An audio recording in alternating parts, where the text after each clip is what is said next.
আমাদের স্বাস্থ্যতে বাজেট কম, যে বাজেট দেওয়া হয় সেটা ঠিকমতো ব্যয় হয় না, যা ব্যয় হয় সেটাও ঠিকমতো ব্যয় হয় না, সেখানে অনেক দুর্নীতির সুযোগ বা অভিযোগ পাওয়া যায়।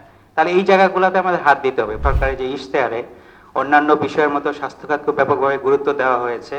যদি আমরা একটু সংক্ষেপে বলি, সেখানে প্রাথমিক স্বাস্থ্যসেবা জোরদার করা, ডাক্তার সহ সকল স্বাস্থ্যকর্মী নিয়োগে বেগবান করা এবং জনস্বাস্থ্য উন্নয়নের অবকাঠামো উন্নয়ন সহ জবাবদিহিতা নিশ্চিত করা, পাশাপাশি প্রিভেন্টিভ কেয়ার যেটা, সেখানে কিন্তু যথেষ্ট গুরুত্ব দেওয়া হয়েছে।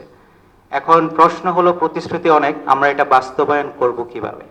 আমার মনে হয় আজকের এই আলোচনা সেই দিকেই আলোকপাত থাকবে, যে যেই স্বপ্নটা সামনে আনা হয়েছে সেটা আমরা কিভাবে বাস্তবায়ন করতে পারি। আমি যদি মোটা দাগে বলি যে তিনটা আমাদের প্রায়োরিটি হতে পারে। একটা হচ্ছে প্রাথমিক এবং প্রিভেন্টিভ বা প্রতিরোধমূলক ব্যবস্থার প্রতি শক্ত ভিত্তি তৈরি করা। আপনি যেসব দেশ, শ্রীলঙ্কা সহ আমাদের অর্থনীতির সমপরিমাণ অর্থনীতির যেসব দেশ ভালো করেছে স্বাস্থ্যে, তাদের যদি এক্সাম্পলগুলো আপনারা দেখেন, তারা কিন্তু অবশ্যই প্রাইমারি হেলথ কেয়ার এবং প্রিভেন্টিভ কেয়ারের প্রতি যথেষ্ট ইনভেস্ট করেছে। আমার মনে হয় আমাদের এই জায়গাটায় ইশতেহারেও আছে, রিফর্ম কমিশনের রিপোর্টও আছে, এবং এই কথাগুলো অনেকদিন ধরেই বলা হয়েছে। আমাদের মনে হয় আমাদের এখন এই জায়গাটা এখন হাত দিতে হবে। একটা খুব সুন্দর এক্সাম্পল দিতে পারি এখানে, আমাদের প্রিভেন্টিভ মেডিসিন কিভাবে হেল্প করতে পারে।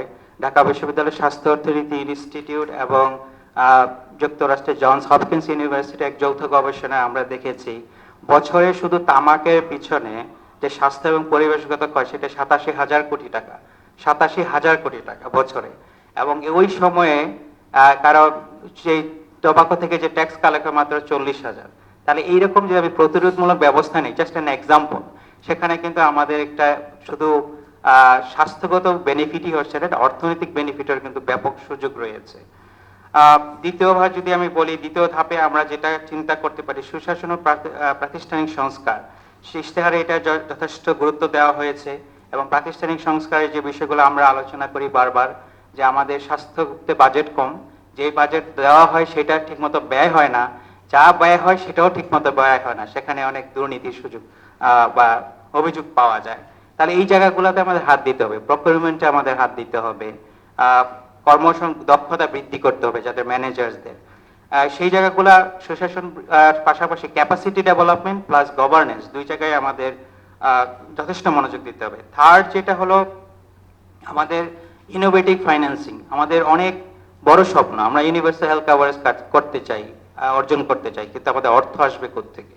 ইনোভেটিভ ফাইন্যান্সিং কিন্তু বিকল্প নেই। আমাদের যে বর্তমান ফাইন্যান্সিং মেকানিজম, সেখান থেকে আমরা হেলথে এত বড় ফাইন্যান্সিং করতে পারবো কিনা, সেই জায়গাগুলো আমাদের চিন্তা করতে হবে। তো ইনোভেটিভ ফাইন্যান্সিং এর খুব ক্লাসিক এক্সাম্পল দেওয়া হয় ফিলিপিন্স। তারা সিনটেক্স রিফর্ম করে সরাসরি ওই টাকাটা ইয়ারমার্ক করে হেলথ সেক্টরে নিয়ে এসেছে, এবং থাইল্যান্ডেও কিন্তু তাদের সংস্কারগুলা খুবই উল্লেখযোগ্য। তো সেই জায়গায় কিন্তু আমাদেরও সুযোগ আছে, আমাদের এখনো অনেক জায়গায় আনএক্সপ্লোর্ড এরিয়া আছে। আমাদের সিনটেক্স কিন্তু শুধু তামাক না, অন্যান্য ক্ষতিকর যে দ্রব্যগুলো আছে সেগুলো কিন্তু যথেষ্ট ট্যাক্স দেওয়া হয় না।